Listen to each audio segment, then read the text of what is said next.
आड़े बैठे रहा करते भाई बहुत 10-5। ये मैं क्या बोल लूंगा तो नहीं कहेंगे उल्टा बोल रहा है। मतलब उनकी घराली कौन माना उनकी और ठेका ले रखा था किसानों का।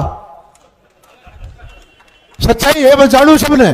किसी पे 5 मुकदमे, किसी पे 3 मुकदमे, उल्टे उल्टे काम कर रहे। किसी की बहू बाजरी, किसी की छोटी बाजरी, तारा ठेका ले रहे। आड़े बैठे मैं जानू सर। अरे तो आज तक। मेरा नाम वीरेंद्र सिंह आर्य, संयोजक राष्ट्रीय कुंडू खाप। आज की जो मीटिंग हुई है वो हरियाणा का कृषि मंत्री जेपी दलाल ने हमारी बहू बेटियों पर जो तंज कसा है उसके विरोध में हम उसकी घोर निंदा करते हैं। और जेपी दलाल ने ऐसा बयान नहीं देना चाहिए था। जो बहू बेटी सबकी एक समान होती हैं, इसकी हमें बिल्कुल निंदनीय प्रस्ताव किया हमें और इसके खिलाफत करते हैं। हमें इसको माफ़ी मांगनी चाहिए बहू बेटियों से और सोच समझ कर बयान देना चाहिए। अच्छी इसने सौभाग्य की बात नहीं करी जो आज बहू बेटियाँ पर जो ऐसे बयान दिए हैं बहू बेटी फलाने की बाजगी ये कोई अच्छी बात नहीं करी। एक जिम्मेवार पद पर होते हुए जो जिस तरह की किस तरह से देखते हैं उनके बयान को, क्योंकि वो मंत्री हरियाणा सरकार में। हम जिम्मेवारी का पद माने, हम तो इसको बहुत छोटा हरकत मान रहे हैं। जिम्मेवार आदमी के बयान ऐसे हो ही नहीं सकते।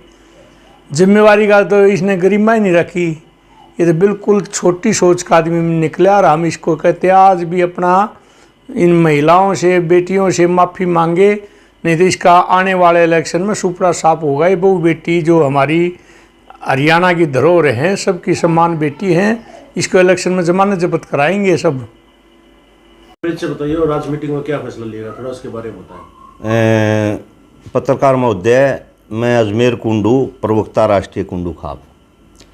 और आज हमारी खाप की मीटिंग हुई और मीटिंग में जो हरियाणा के कृषि मंत्री जेपी दलाल हैं उन्होंने जो बयान दिया उसके ऊपर सबने रोष जताया। और उनके बयान को मैं एक बार दोहरा देता हूँ। उन्होंने स्पष्ट रूप में ये कहा कि वे जो किसान आंदोलन में जो आड़े आ रहे हैं, किसी की बहू भाजरी है, किसी की बेटी भाजरी है, तो ये सिर्फ उन लोगों के लिए नहीं कहा कि जो वहाँ मौजूद थे ना, ये और ना केवल किसानों के लिए कहा। नंबर 1 बात तो किसानों में 36 बिरादरी हैं, 36 बिरादरियों के लिए कहा। दूसरा, किसानों से हटके हैं, कर्मचारी भी थे, मजदूर भी थे, उनके लिए भी ये उनके ऊपर भी ये चीज़ लागू होती है। तीसरी बात, जो लोग वहाँ मौजूद नहीं थे परंतु किसान आंदोलन के प्रति सिंपैथी रखते हैं, अपना भाव रखते हैं, समर्पित हैं, भावनात्मक रूप से जो जुड़े हैं, ये शब्द उनके लिए भी हैं जो वहाँ मौजूद नहीं थे। तो ये जो शब्द हैं ये एक तरह से आप यूँ लगा लो, क्योंकि किसान से तो मेरे ख्याल कोई भी आदमी ऐसा नहीं होगा, कोई वर्ग ऐसा नहीं होगा जिसकी सहानुभूति ना हो।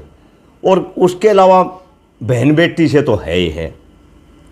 तो ये जो बयान उन्होंने दिया ये तो इतना निंदनीय है कि अगर दूसरी खापों के भी मैंने इंटरव्यू सुने हैं, हमारे बड़े भाई वीरेंद्र आर्य संयोजक हैं, इन्होंने भी कहा उसने माफ़ी मांग लेनी चाहिए।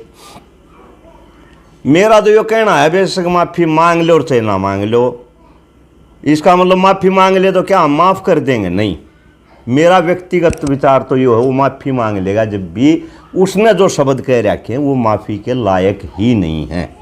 बस वो माफ़ी मांग ले जब भी, माफ़ उसको नहीं किया जा सकता।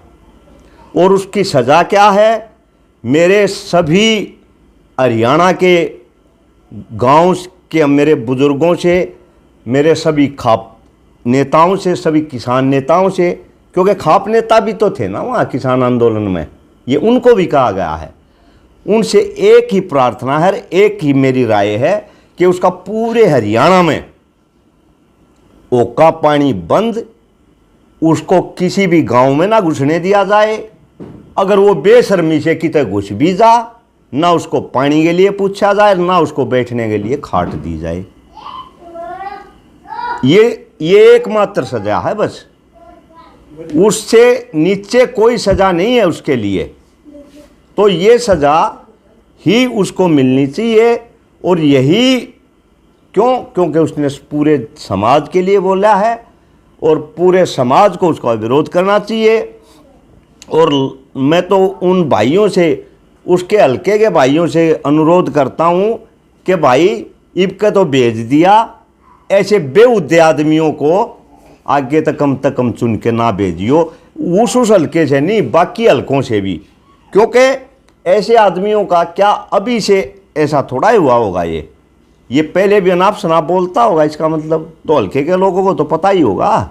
और ऐसी अमर्यादित भाषा वो लोग बोलते हैं जिसके खुद के कोई संस्कार नहीं होते। अगर इसका रिकॉर्ड निकालने लग गए ना किसान, इसका रिकॉर्ड, तो इसने बिल में बढ़ना मुश्किल हो जाएगा।